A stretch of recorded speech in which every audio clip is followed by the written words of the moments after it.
I'm a physician trained in infectious diseases. And following my training, I moved to Somalia from San Francisco.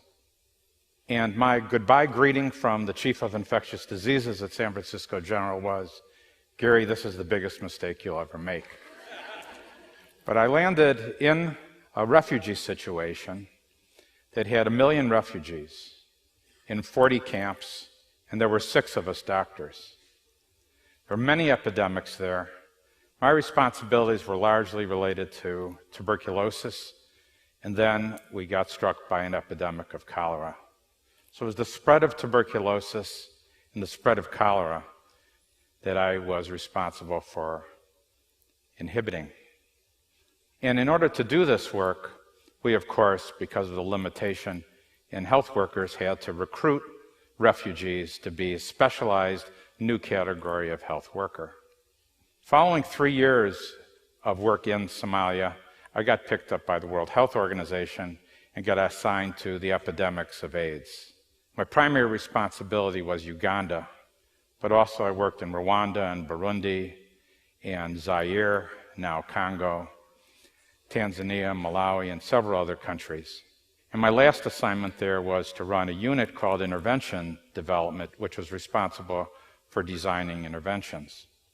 After 10 years of working overseas, I was exhausted. I really had very little left. I had been traveling to one country after another. I was emotionally feeling very isolated. I wanted to come home. I'd seen a lot of death, in particular, epidemic death. And epidemic death has a different feel to it. It's full of panic and fear. And I'd heard the women wailing and crying in the desert. And I wanted to come home and take a break and maybe start over. I was not aware of any epidemic problems in America. In fact, I wasn't aware of any problems in America.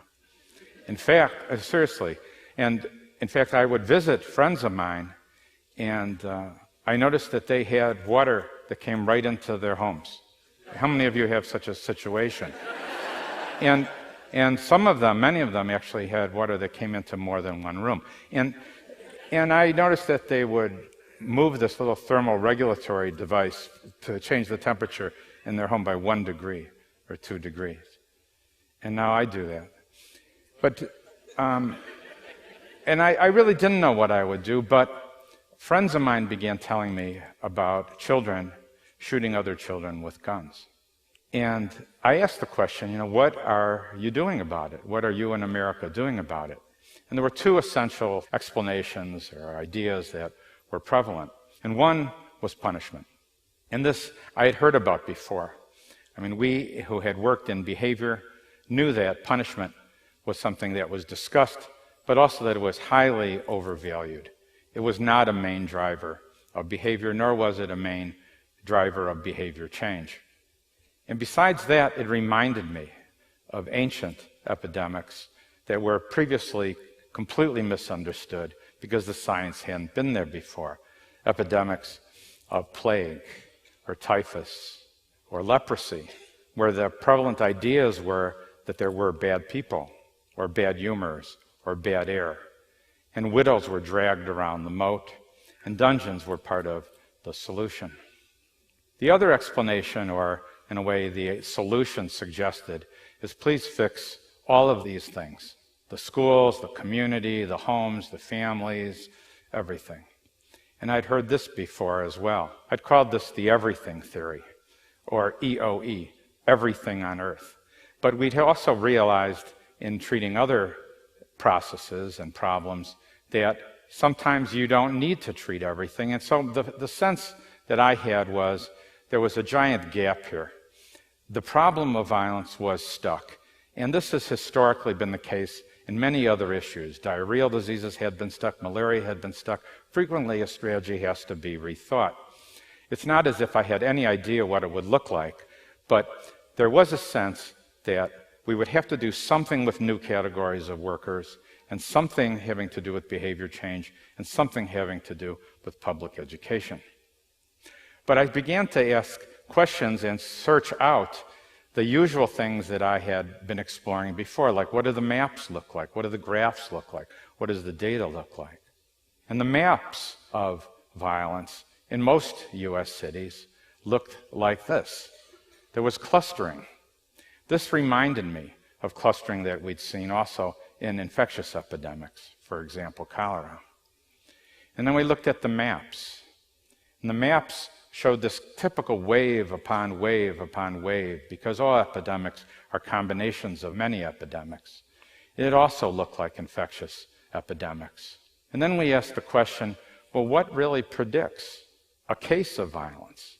And it turns out that the greatest predictor of a case of violence is a preceding case of violence, which also sounds like if there's a case of flu, someone gave someone a case of flu, or a cold, or the greatest risk factor of tuberculosis is having been exposed to tuberculosis. And so we see that violence is in a way behaving like a contagious disease. We're aware of this anyway, even in our common experiences or newspaper stories of the spread of violence from fights or in gang wars or in civil wars or even in genocides. And so there's good news about this, though, because there's a way to reverse epidemics, and there's really only three things that are done to reverse epidemics, and the first of it is interrupting transmission. In order to interrupt transmission, you need to detect and find first cases. In other words, for TB, you have to find somebody who is active TB, who is infecting other people. Makes sense?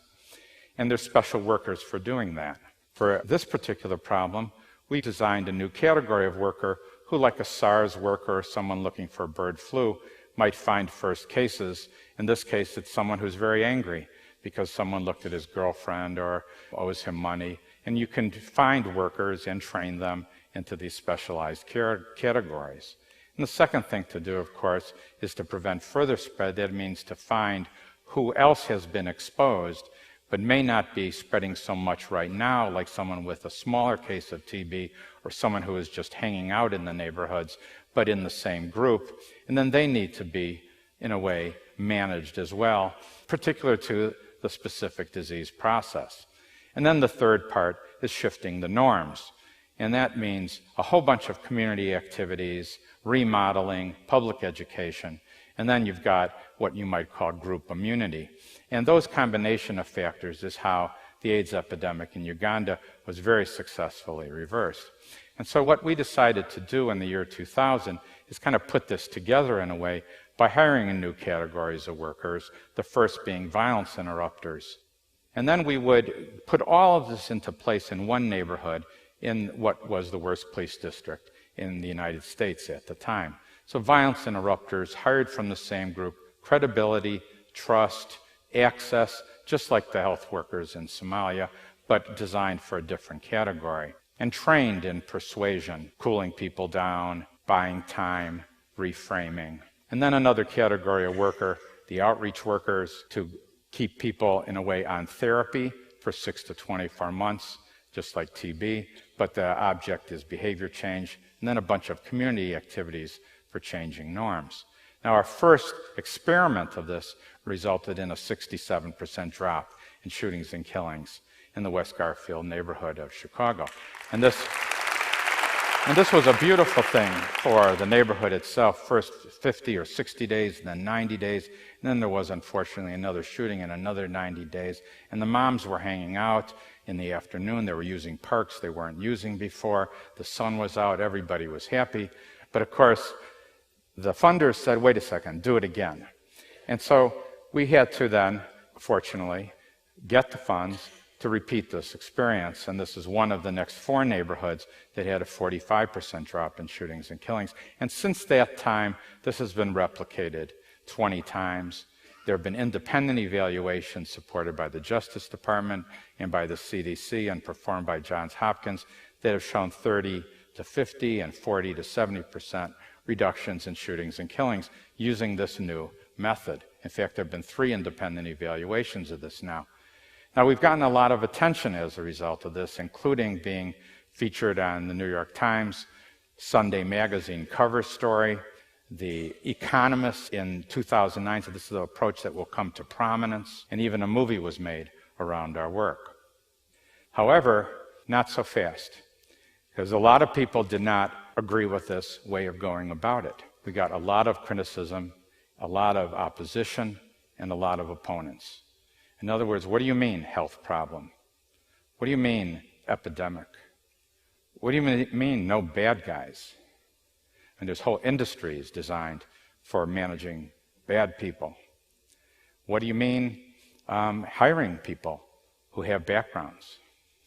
You know, my business friends said, Gary, you're being criticized tremendously. You must be doing something right. And my musician friends added the word dude. So anyway, additionally, there was still this problem, and we were getting highly criticized as well for not dealing with all of these other problems. Yet, we were able to manage malaria and reduce HIV and reduce diarrheal diseases in places with awful economies without healing the economy. So, what's actually happened is, although there is still some opposition, the movement is clearly growing. Many of the major cities in the U.S., including New York City and Baltimore and Kansas City, their health departments are running this now. Chicago and New Orleans, the health departments are having a very large role in this. This is being embraced more by law enforcement than it had been years ago. Trauma centers and hospitals are doing their part in stepping up, and the U.S. Conference of Mayors has endorsed not only the approach, but the specific model. Where there's really been uptake, even faster, is in the international environment, where there's a 55% drop in the first neighborhood in Puerto Rico, where interruptions are just beginning in Honduras, where the strategy has been applied in Kenya for the recent elections, and where there have been 500 interruptions in Iraq. So violence is responding as a disease, even as it behaves as a disease. So the theory, in a way, is kind of being validated by the treatment. And recently, the Institute of Medicine came out with a workshop report which went through some of the data, including the neuroscience, on how this problem is really transmitted. So I think this is good news because it allows us an opportunity to come out of the Middle Ages, which is where I feel this field has been. It gives us an opportunity to consider the possibility of replacing some of these prisons with playgrounds or parks, and to consider the possibility of converting our neighborhoods into neighborhoods, and to allow there to be a new strategy, a new set of methods, a new set of workers. Science, in a way, replacing morality, and moving away from emotions as the most important part of the solution to science as a more important part of the solution. So I didn't mean to come up with this at all. It was a matter of, I wanted actually a break, and we looked at maps, we looked at graphs, we asked some questions, and tried some tools that actually have been used many times before for other things. For myself, I tried to get away from infectious diseases, and I didn't. Thank you.